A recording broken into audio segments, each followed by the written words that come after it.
History is written by the victors, but what about the voices silenced along the way?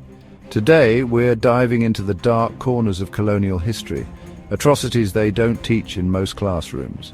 We talk a lot about the glory of empires, the conquests, the innovations, but what about the cost?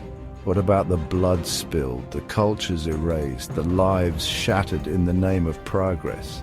It's like we try to sweep the ugly bits under the rug, but we can't understand the present if we ignore the horrors of the past. So buckle up, because we're about to confront some uncomfortable truths. This is the story of colonialism's darkest legacy.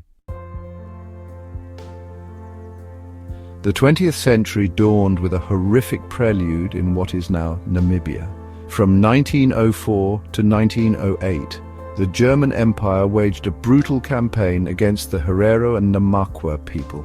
Imagine being driven from your ancestral lands, forced into the unforgiving Namib desert. German General Lothar von Trotha saw extermination as the solution. Over 80% of the Herero population and 50% of the Namaqua were systematically murdered. They were shot, hanged, poisoned, driven into the desert to die of thirst. German soldiers even poisoned waterholes, turning the lifeblood of the desert into an instrument of death. This wasn't war. This was calculated genocide. The Herero and Namaqua called it the extermination order. It was a systematic attempt to wipe out entire cultures, to steal their land and resources. Many people have never even heard of this genocide. But we're here to unearth it, to give voice to the voiceless, to ensure that the Herero and Namaqua are never forgotten. Deep in the heart of Africa, a nightmare unfolded under King Leopold II of Belgium. From 1885 to 1908, the Congo Free State became Leopold's personal fiefdom.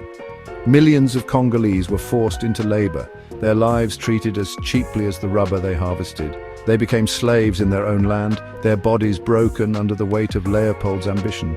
Over 10 million Congolese are estimated to have died during Leopold's reign of terror. The Congo Free State became a byword for colonial brutality, and yet, for years, Leopold's crimes went unpunished. He hid behind a veil of philanthropy, presenting himself as a benevolent ruler while his agents carried out unspeakable acts. King Leopold's Congo is a stark reminder of the seductive nature of greed, the way it can twist even the most civilized of men into monsters. The Trail of Tears, a forced exodus. In 1830, the Indian Removal Act set in motion a forced migration that would forever alter the landscape of America. The Cherokee Nation, a thriving people with their own language, culture, and government, were targeted for removal. Their lands, rich and fertile, were coveted by white settlers eager to expand westward. Over 16,000 Cherokee men, women, and children were forced to march over 1,200 miles to Indian Territory, present-day Oklahoma. Soldiers on horseback drove them forward, their bayonets a constant threat. The journey was arduous, a nightmare of hunger, disease, and despair. Thousands perished along the way, their bodies left to decompose under the unforgiving sun. The Trail of Tears is a stain on the American conscience, a reminder of the dark side of manifest destiny. Australia's stolen generations, a legacy of trauma. From the late 19th century to the 1970s, Australian government policies sanctioned the forcible removal of Aboriginal and Torres Strait Islander children from their families. These children, some just babies, were ripped from their mothers' arms, their cultural identities deemed a threat to the prevailing white society. They were placed in institutions, foster homes, or with white families. Their names changed, their pasts erased. The goal was assimilation, to breed out their aboriginality. The trauma inflicted on these children was profound. They grew up deprived of their families, their culture, their language, their very identity. Many suffered physical, emotional, and sexual abuse.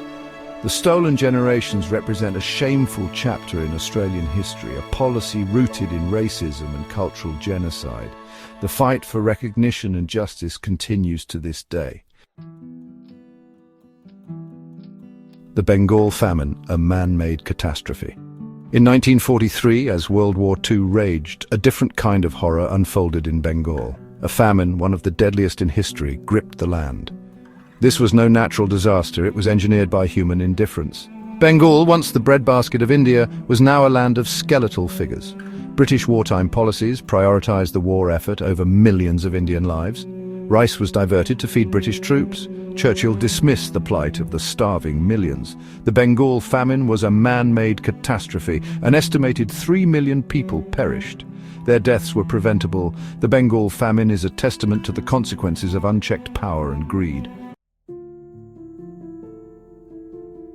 These are just a few examples of the atrocities inflicted during the Age of Empires. Colonialism wasn't just about exploration, it was exploitation, erasure, and extermination. We owe it to the victims to remember their stories and learn from this history. Which of these events shocked you the most? Share your thoughts in the comments and let's ensure these stories are never forgotten. Learn history, share truth, subscribe for more.